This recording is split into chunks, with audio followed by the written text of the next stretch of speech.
Jay Swizzle, why not bring the checkbook out for the most important position in all of team sports? I would agree.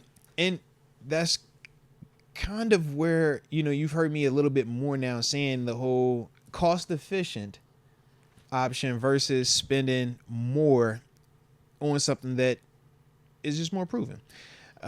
Or we feel, has a higher ceiling than these other guys, I do kind of lean that way because I've seen what happens when you try to cut corners. I've seen what happens when you try to, make do at that position and build up everything else around it. You get these games where, like you said, we got to go out here and everybody has to play perfect and hope that this quarterback doesn't kill us. Hope that this quarterback doesn't make the big mistake. That's not a good feeling, just because it might be less expensive. That's my only hesitancy, with that. And that's why I do lean more to spending more, because outside of my time in Pittsburgh, the other years that I played, it was without a top quarterback. And it didn't matter how good we felt. Didn't matter how much talent we thought we had. When you don't have that guy at that position, none of it matters. And that's, like I said, the frustrating part. Now, we are not 100% sure that that's the case here.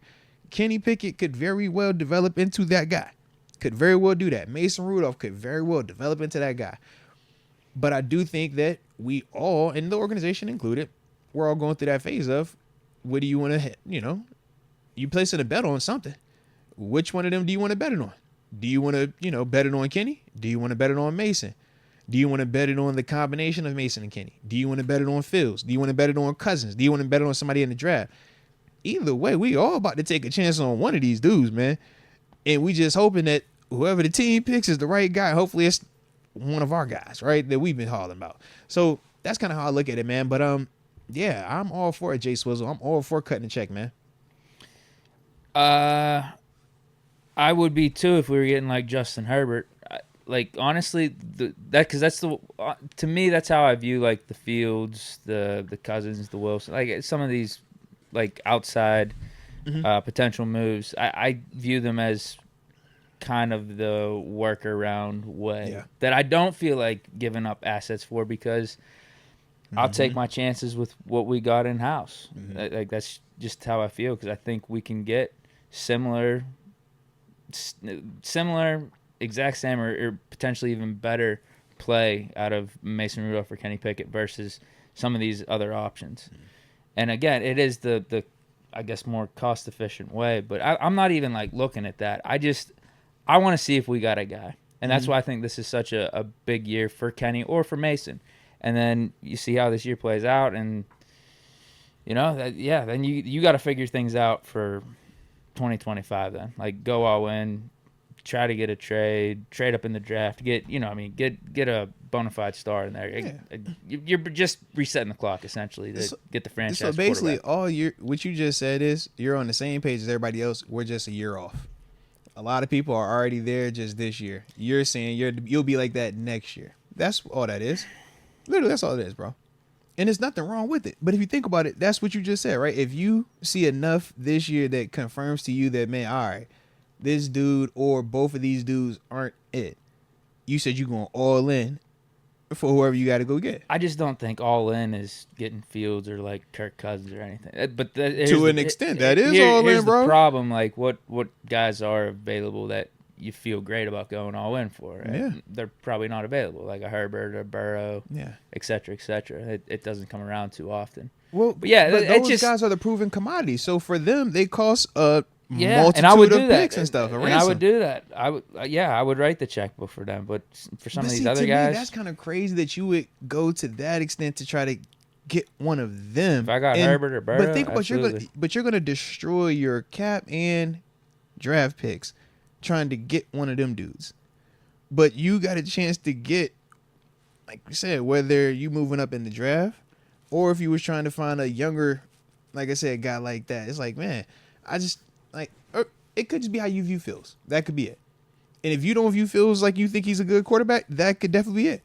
To me, though, I'm like all in. I'm doing that right now to go get Fields. And I'm saying to myself, bro, I didn't have to give up all this, and I got something that I already think can develop clearly into a Justin Herbert, and I like him even more if I can get that passing what I think it's going to be. We're going to pass Joe Burrow also because he got the legs and Joe Burrow don't. But that's just how I view him. Like I said, if you don't view him that way, you ain't going to think of it like that. But we also know that everybody views these players differently. Yeah, for that type of conversation of like bypassing Herbert and Burrow, I just would have liked to see more from him from these first 3 years. Like I see the upside. I don't see him hitting that. But think all. about it. We're speaking on upside. The same we speak on upside with Kenny. So like you would look at Fields and you say you don't see where he could catch a Justin Fields or he could catch a Joe Burrow. It's people that look at Kenny and they say they don't see how he can catch what Mason did the last 4 games.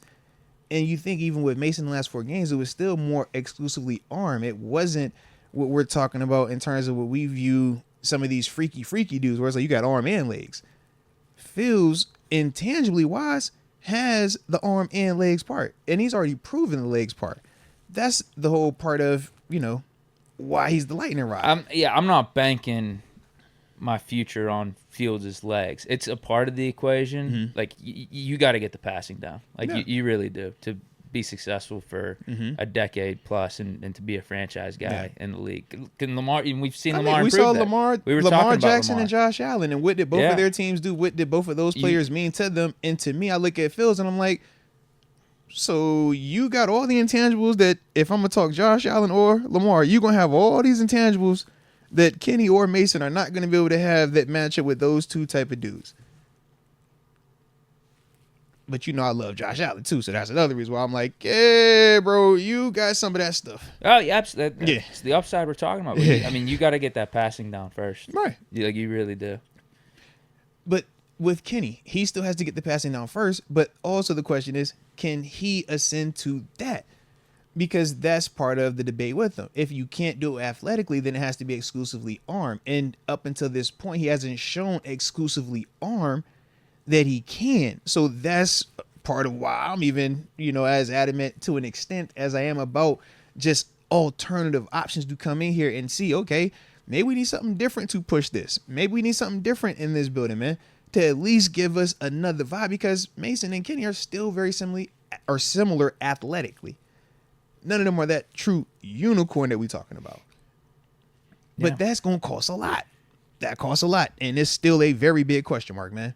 And that's the part that I get your hesitancy, and that's the part that keeps me a little bit hesitant about it. Because it's still a question mark, bro. It's still a question mark. No matter how many of the intangibles, no matter how many of the cool highlights, it's like, bro, it's still a question.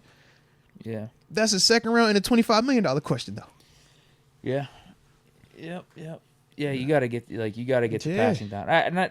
Maybe I was a little too harsh there and saying like he's got to get the passing down right now, but like you got to have serious improvements for that, especially where he's at in his career, going into year 4. Yeah, because if you don't have that, you could get away with stuff with the legs. It obviously can help an offense, but long term, you got to get the passing. It's not enough. Absolutely, it's bro. Definitely not. Yeah.